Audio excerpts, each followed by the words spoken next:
podcast da MIT Technology Review Brasil, apresentado por Husum Innovation.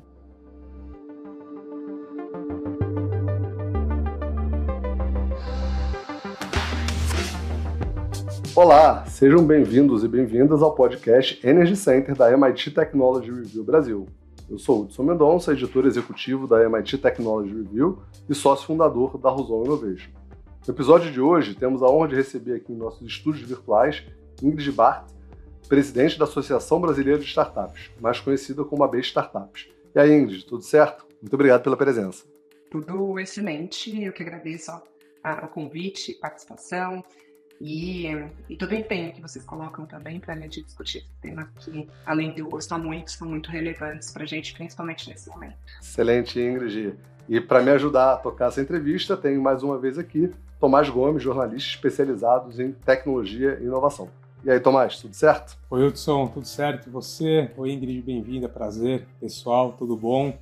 Vamos para mais um, só fazendo um disclaimer que eu estou com a obra aqui do lado, então se vocês ouvirem algum barulho de maquita, não se assustem. Vamos lá, gente. Bom, Ingrid, aqui no nosso podcast, a nossa audiência, ela é composta, não só de empreendedores e founders de startups, investidores, como também de pesquisadores, acadêmicos e pessoas aí que têm um interesse geral, nesse tema de transição energética. Então, eu queria, para colocar todo mundo na mesma página, primeiro pedir para que você aí se apresentasse, falasse um pouco da sua trajetória e comentasse também sobre a AB Startups, o trabalho aí que vocês vêm desenvolvendo nos últimos anos. Boa, bem, super obrigada mais uma vez. Bem rapidamente, eu vim de mercado financeiro tradicional, trabalhei muitos anos em banco de investimento. Meu último banco que eu trabalhei foi o JP Morgan, fiquei quase 10 anos lá, trabalhando com corporações e tal. E foi um MBA que eu fiz, que tinha essa matéria de inovação, startups, tecnologia, que me fez, no final, fazer essa transição de carreira para o mundo de startups e sempre em fintech, Acabei como empreendedora depois indo para o mundo de fintech. E eu comecei como a pessoa responsável por criar a conta digital PJ do Neon, na época que o Neon estava bem no comecinho, ainda não era unicórnio. E eu gostei tanto da brincadeira que depois, lá em 2018, conheci meu sócio, por outros motivos. Ele veio fazer um benchmark com relação a essa questão de produtos financeiros digitais para pessoas jurídicas que já estava acontecendo lá nos Estados Unidos, onde ele morava. Muito também com o surgimento do Brex, que começou a fazer bastante sucesso lá nos Estados Unidos. E aí, ele, depois de 2 meses dessa conversa, desse almoço, pegou e falou, poxa, eu vou montar, vamos? E aí falei, vamos, nunca tinha pensado em empreender, nem ser empreendedora, achei que eu nem ia gostar dessa montanha-russa de emoções. E topei, foi em setembro de 2018. Nesse meio do caminho, eu já estava super envolvida com a Associação Brasileira de Fintechs e sendo super transparente, eu era muito envolvida com a associação porque eu tinha medo de estar fazendo alguma coisa errada. Mercado financeiro super regulado, eu não entendia como a regulação, essa inovação da regulação funcionava, e eu falei, deixa eu me envolver com alguma associação que eu vou conseguir aprender se eu não vou ser presa, Se eu não estou fazendo nada de errado, se eu não estou trabalhando para um agiota fantasiado de startup. E eu gostei muito desse envolvimento, dessa representatividade, comecei a me envolver cada vez mais, sempre de maneira voluntária, tá? Então, fora a minha startup, eu nunca fui remunerada por essas posições. E na AB Fintechs eu comecei muito relacionamento com o Banco Central e fiquei super apaixonada com a abertura que os reguladores financeiros, de uma maneira geral, estavam, naquele momento, estavam abrindo mesmo, estavam dando, principalmente para os entrantes, para os projetos inovadores, que são nas fintechs. E muito por causa disso eu fui convidada pelo Banco Central para ser uma das conselheiras do Conselho Deliberativo do Open Finance, com o Banco Central, posição que eu fiquei durante 4 anos, até o ano passado, também de maneira voluntária.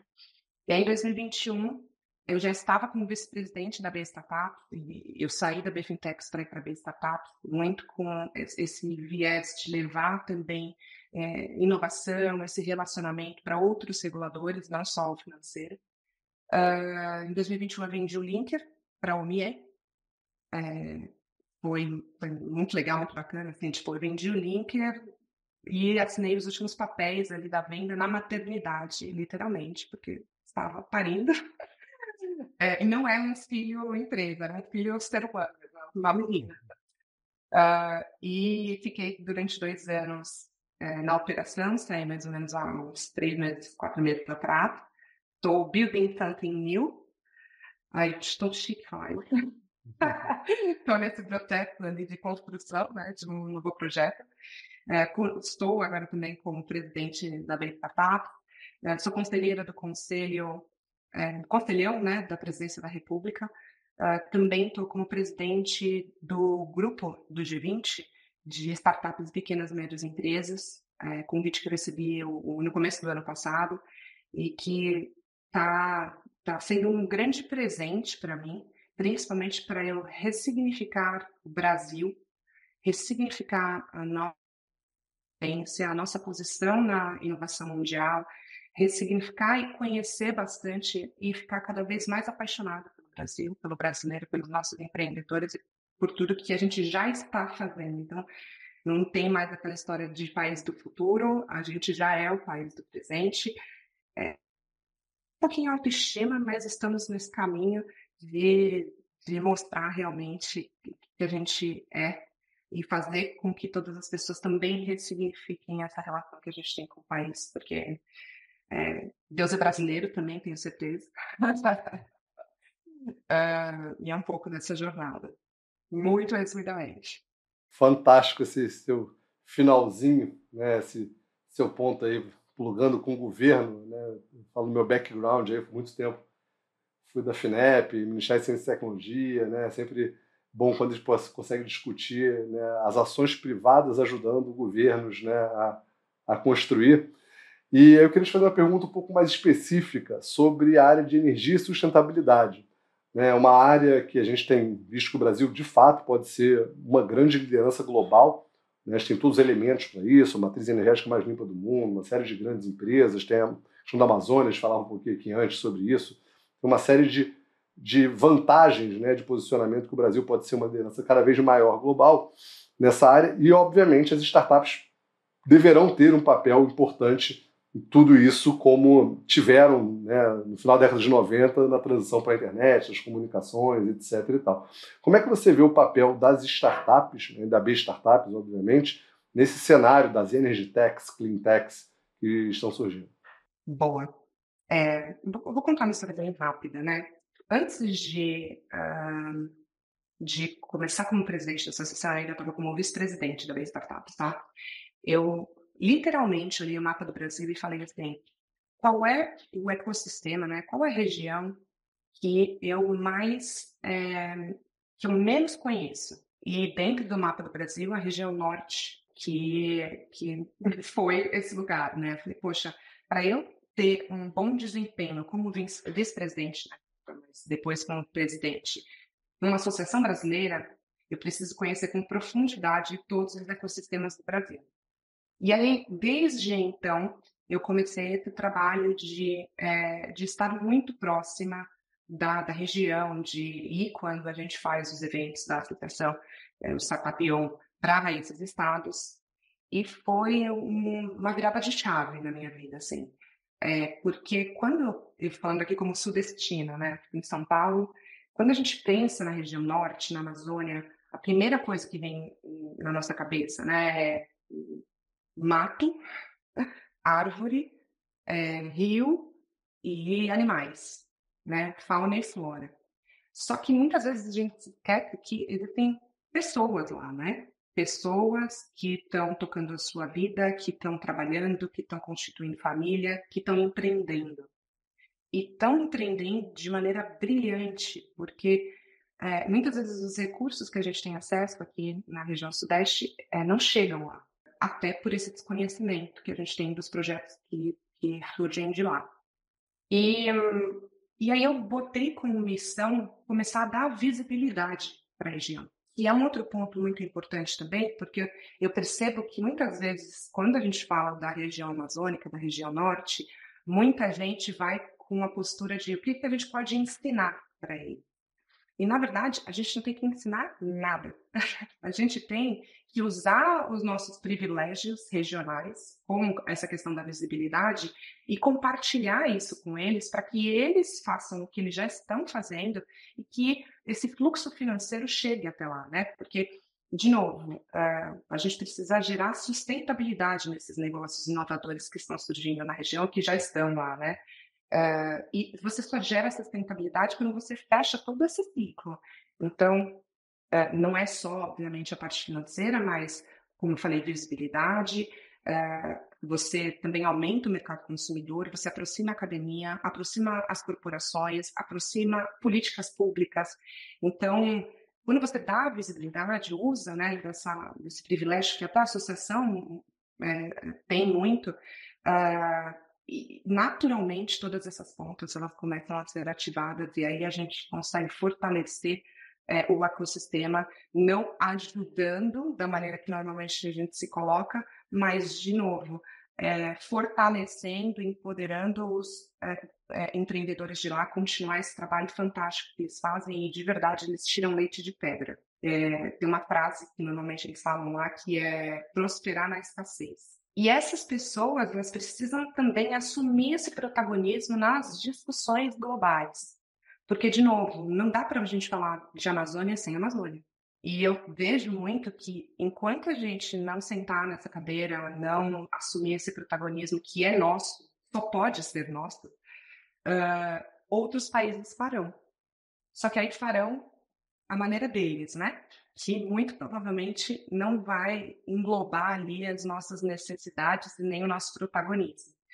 Então, o que eu falo de muitas vezes também dar visibilidade e empoderar essas pessoas é com relação a isso, assumir também. Porque, por exemplo, eu conheci projetos que têm um impacto ambiental excepcional. Eu vou só falar um exemplo aqui. Conheci inúmeros projetos que trabalham com caroço de açaí. Açaí, a gente sabe, é um alimento, só que a camada do açaí que a gente usa como alimento ela é muito fina. Sobram toneladas e toneladas de caroço. Esse caroço é descartado na natureza e começou a se tornar um problema ambiental para a região. E não é para consumo local, tá? É importante falar, esse caroço de açaí não foi produzido para o consumo local, foi para, inclusive, exportação. E tudo bem, mas como é que a gente direciona essa questão do impacto ambiental, né? Tem muitos projetos, muitos empreendimentos inovadores que usam esse caroço do açaí para fazer café de açaí, para fazer azeite de açaí, para fazer carvão de açaí. E aí entra no seu ponto de energia, né? De transição energética. Já tem gente produzindo carvão através do caroço de açaí, que inclusive gera um impacto ambiental positivo ao retirar essas sementes de açaí que foram descartadas do meio ambiente. Então você fecha um ciclo assim e, de novo, isso já está acontecendo.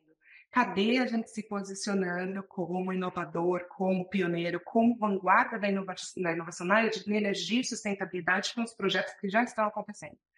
Então, são muitas camadas, eu poderia ficar horas aqui falando sobre isso, mas, de novo, não é que a gente precisa investir para que essas soluções inovadoras surjam. Essas soluções inovadoras, a gente precisa investir para que elas tenham sustentabilidade, investir para que a gente ganhe cada vez mais visibilidade e assuma, de fato, o protagonismo nas discussões globais desses temas, todos relacionados não só com energia e meio ambiente, mas também com a Amazônia, enfim, e tudo que envolve esses temas. E aí, Ingrid, você passou, né, um panorama aí que mostra o potencial que o Brasil tem, não só, né, como acesso a recursos naturais para atuar nesse mercado de energia limpa, mas também como potencial de inovação, né?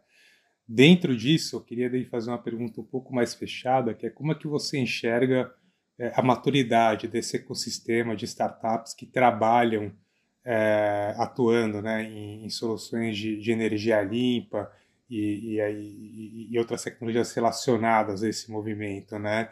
Aí também partindo desse ponto de vista mais abrangente nacional, saindo aí desse eixo sudestino, como a gente falou. Poxa, eu acho que a gente está bem maduro, tá?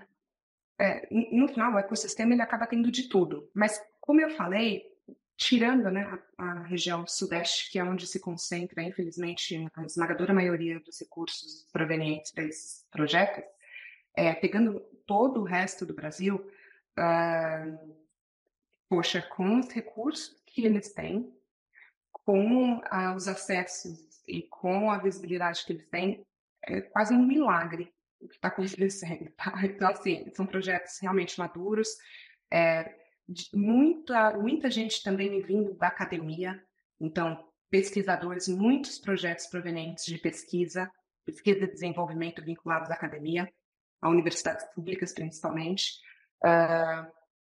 Eu acho que, assim, tá pronto. A gente só precisa melhorar a autoestima e a narrativa. Então, acho que estão maduros. O que não está madura é a nossa narrativa. E a nossa narrativa da porta para dentro, primeiro, para a gente entender isso, e da porta para fora, para a gente começar a se vender, de fato, de maneira justa, dessa forma. Então, meu ponto de vista temos, sim, projetos extremamente maduros, têm uma maturidade não só com relação à temática em si.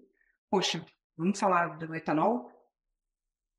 Quantas décadas faz que a gente tem combustível limpo, né, sustentável? E aí eu fui para a Turquia agora, recentemente, a convite do governo turco, e eu estava conversando, eles são muito bons em hardware e também nessa parte de automobilismo, né, da indústria automobilística, inovação para essa indústria. E eu estava conversando com um dos pesquisadores, né, do hub vinculado com a academia, e ele não sabia da existência do etanol brasileiro. A gente estava falando de carro elétrico. E ele não sabia da existência da nossa tecnologia de energia limpa veicular. E ficou super interessado, ficou assim, passado, como ele não conhecia isso. E eu acho que faz parte do nosso papel também, como inovador, né? Como uma vanguarda da inovação mundial, porque somos, passar a mensagem adiante. Como assim esse governo, que é um governo, estou usando o exemplo da Turquia, mas isso acontece em outros lugares, que é um governo que tem muita parceria com o Brasil, são países que têm parceria, que têm bom relacionamento. A gente já exporta 4 vezes mais no volume financeiro do que a Turquia exporta para a gente, mas principalmente commodity, como café. Por que a gente não está exportando essa tecnologia para lá? Por que a gente não está falando sobre isso? Por que a gente não está se posicionando? E, de novo, não é só da porta para dentro, né? A gente tem que se conscientizar, mas também falar da porta para fora. Mas respondendo de maneira prática, sim, estamos maduros. E tem muita coisa para acontecer ainda, então tem muita coisa para amadurecer. Ingrid, você falou os 2 pontos aqui que eu acho que gostaria de endereçar nessa próxima pergunta. Né? Universidades e hardware. Né? A gente, aqui no podcast, sempre fala muito, é muito característico do setor de energia, né? As hard techs, as deep techs, né? Que são startups que vão além do mundo digital. Né? Elas têm uma série de características que tornam elas bem peculiares, né? Longo prazo de maturação, né? Investimento em capex alto, físico.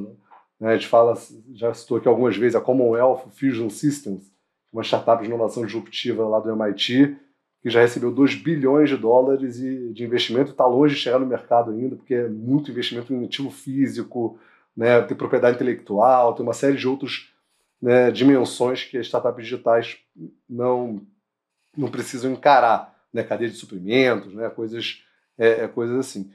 Na sua visão, o que você acha que poderia ser feito para incentivar ou alavancar projetos ou ações ligadas a esse tipo de startups, né? Startups que surgem aí da academia, né? Que surgem com o desenvolvimento de hardware. Como é que você encara esse cenário das hard tech, deep techs aqui no Brasil? O legal, por exemplo, dessa oportunidade que eu tive com relação ao G20 é que a gente consegue ter um panorama bem legal de mundo, né? E o que eu lembro, assim, de novo, assim, nada empírico, tá? É tudo a vida, vivendo a vida mesmo, e vendo, observando, enfim. Então, não tem ciência nenhuma por trás da minha opinião. Mas eu venho observando que, assim, principalmente no setor de inovação, que é um setor que perpetua várias indústrias, a gente tende, né, a comparar os países nesses setores. E eu acho que essas comparações elas são um pouco perigosas, porque claramente cada um dos países tem as suas forças, suas fortalezas, as suas fraquezas. Ninguém vai ser bom o tempo todo em tudo. E para todo mundo. E aí, vamos olhar para o Brasil, né? Minha opinião pessoal é que uma das nossas fortalezas não é Deep Tech, não é hardware. Significa que a gente não possa ter bons projetos? Não significa que a gente não possa ter, a gente tem. Mas a gente precisa, de fato, investir tanto dinheiro quanto, por exemplo, esse exemplo que você deu, em hardware, ao invés de colocar esses recursos e investir naquilo que a gente já está fazendo muito bem, que a gente pode fazer infinitamente melhor, que a gente pode se tornar líder absoluto, como, por exemplo, agritechs. Fintech, a gente é disparado o melhor lugar do mundo. Melhor, não só com relação à legislação, mas também com relação a projetos.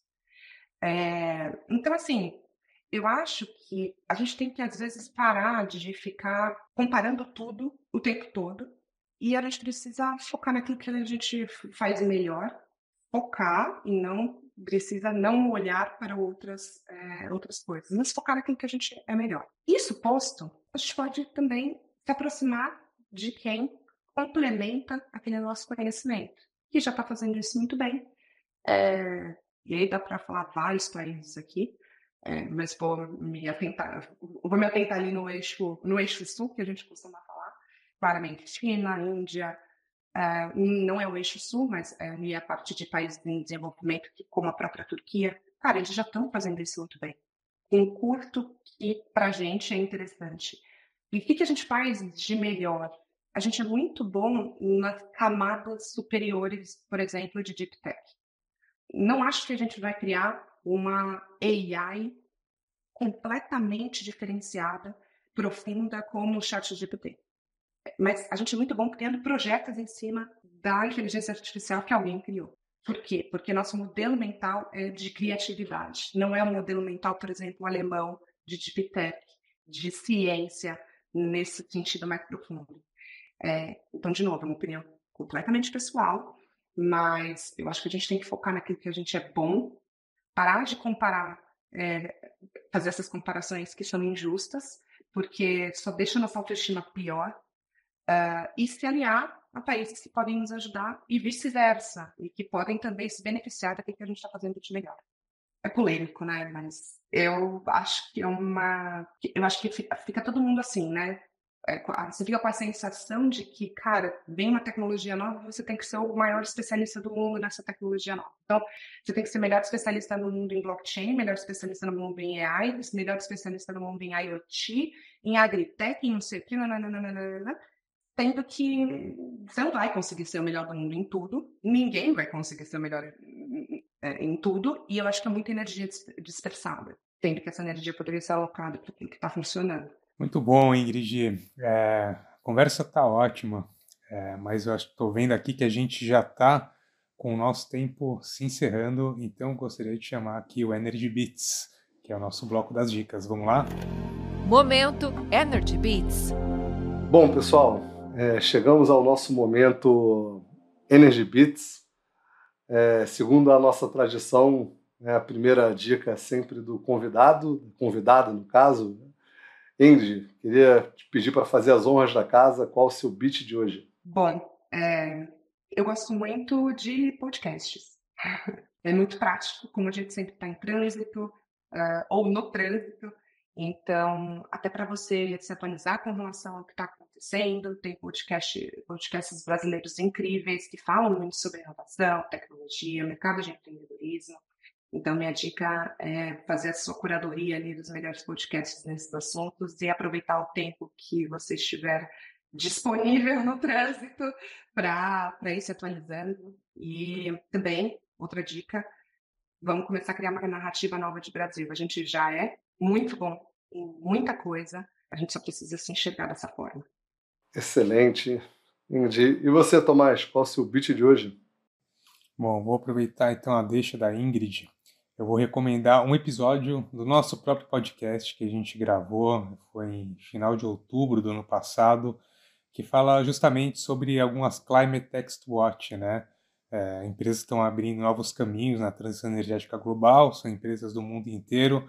Algumas delas a gente até já revisitou aqui, mas eu acho que é interessante para a gente ver alguns casos, né, de empresas, empreendedores e empreendedoras que estão aí explorando essas possibilidades que a gente comentou hoje na prática.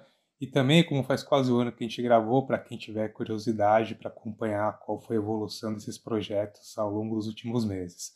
Então fica aí, foi o nosso episódio de número 15. Quem quiser procurar por uma data mais específica, foi ao ar no dia 25 de outubro do ano passado. Muito bom. Tomás, eu vou aos meus bits de hoje, na verdade são dois. Um é o recém-lançado Energy Tech Report 2024 da Distrito. É muito legal os materiais que a Distrito produz, fazendo mapas de determinados segmentos, e esse segmento de Energy Tech tem crescido muito, então eles lançaram aí uma atualização recente, vale super a pena ir lá no site deles e conferir. E o meu segundo bit de hoje é o vídeo de abertura do Energy Summit, está disponível no YouTube da MIT Technology Review. É um vídeo criado por inteligência artificial que simula um bate-papo fictício entre alguns dos maiores empreendedores da humanidade que moldaram a energia, o setor de energia como a gente conhece hoje, né? Empreendedores como Thomas Edison, que inventou a lâmpada, Nikola Tesla, Henry Ford, né? Criou basicamente o modelo da indústria automobilística, Marie Curie, né? Da indústria atômica. Então, é um bate-papo fictício deles sobre o futuro da energia e como é que o empreendedorismo pode ajudar nisso. Acho que vale super a pena. Esse vídeo foi super comentado lá depois da sessão de abertura lá do Energy Summit. Então, esses são meus 2 bits de hoje. Bom, pessoal, esse foi mais um episódio do nosso podcast Energy Center da MIT Technology Review. Mais uma vez, muito obrigado por passarem esses minutos com a gente. Não deixe de nos seguir no perfil da MIT Technology Review Brasil, na sua plataforma de podcast preferida e nas redes sociais. Vai lá. Ingrid, mais uma vez, muito obrigado pela presença. Foi excelente esse bate-papo. Rever tudo isso que a B Startup está criando e, obviamente, sua trajetória pessoal em outros chapéus também está fazendo botar o Brasil cada vez mais no protagonismo. Eu que agradeço e contem comigo. Tomás, mais uma vez, obrigado pela parceria. Obrigado, Hudson. Obrigado, Ingrid, pelo papo. Pessoal, obrigado pela audiência. Até semana que vem. Até semana que vem. Podcast da MIT Technology Review Brasil, apresentado por Husum Innovation.